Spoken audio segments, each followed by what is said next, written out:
इस वक्त हमारे साथ बातचीत के लिए उत्तर प्रदेश के कृषि राज्य मंत्री बलदेव सिंह ओलक मौजूद है। सर, कल जो इंसिडेंट हुई है मुजफ्फरनगर में, उसके बाद समाजवादी पार्टी के प्रमुख अखिलेश यादव सवाल उठा रहे हैं, नगीना से सांसद चंद्रशेखर आजाद सवाल उठा रहे हैं और अखिलेश यादव यहां तक कह रहे हैं कि अब के किसान को भारतीय जनता पार्टी की सरकार नहीं चाहिए क्योंकि अपमान किया जा रहा है। देखिए, जहाँ तक मुजफ्फरनगर की घटना है मुझे पूरी जानकारी नहीं है, और जहाँ तक अखिलेश जी का सवाल है, चंद्रशेखर जी का सवाल है, मैं ये कहना चाहता हूँ कि उनको तो एक सोची समझी राजनीति के तहत उनको बोलना है और हमेशा अच्छे कामों का उन्होंने विरोध करना है। उन्हें किसानों के बारे में चिंता, अभी माननीय प्रधानमंत्री जी ने गन्ने के रेट बढ़ाए, बहुत सारी सहूलतें उत्तर प्रदेश सरकार, केंद्र सरकार किसानों के हित में काम कर रही है। उनकी सराहना नहीं करेंगे कि वहाँ वो किसानों को सम्मान निधि मिल रही है, उत्तर प्रदेश में बिजली के बिल माफ़ किए हैं, बीज में सब्सिडी 50% सब्सिडी हम लोग दे रहे हैं। सारी चीज़ें हम लोग किसानों के हित का बात कर रहे हैं, उनके बारे में उनको नहीं बोलना है, मगर किसानों को एक गलत दिशा में अपनी बात को रखना है। अभी आप उनको धन्यवाद देना चाहिए माननीय प्रधानमंत्री जी का कि उन्होंने अभी गन्ने का रेट बढ़ाया है। धन्यवाद तो देना नहीं मगर दूर की बात है, मगर वो उनका ऐसे ही हर चीज़ का विरोध करते हैं, मैं ये बात से कहना चाहता हूँ। कहा जा रहा है कि जिस तरह से वहां पर पूरी तरह से घटना घटी है मुजफ्फरनगर में, उसके बाद कहा जा रहा है कि अपमान किया गया है किसानों का।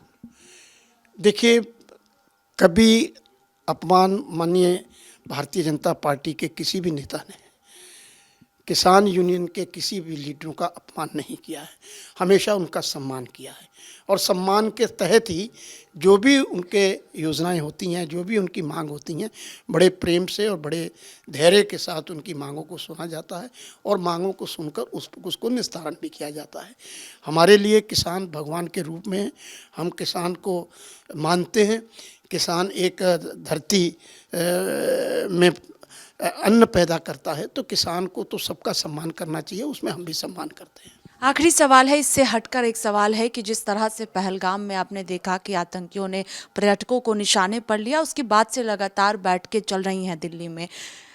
कल एक बयान सामने आया पंजाब के पूर्व मुख्यमंत्री चरणजीत सिंह चन्नी का। वो कह रहे हैं कि जो सर्जिकल स्ट्राइक किया गया था 2019 में, उसके सबूत अब तक मैं मांग रहा हूं, सबूत नहीं मिले कि कहां सर्जिकल स्ट्राइक किया गया। तो कहीं ना कहीं सवाल उठा रहे हैं जो कार्रवाई की गई थी।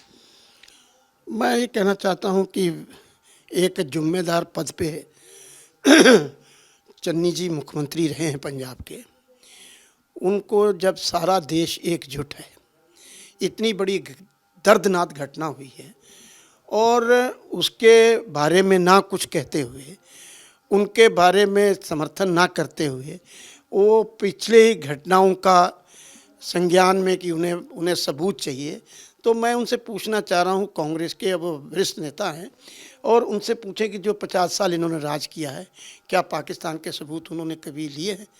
क्या पाकिस्तान से इनकी जो गड़बड़ियाँ थी, जो मित्रता के साथ काम करते हैं, उनके सबूत लिए कि उन्होंने क्या क्या हमारे देश में आकर गुंडागर्दी और कैसे लोगों के मर्डर किए हैं, उनके सबूत उन्होंने कभी इकट्ठे किए हैं?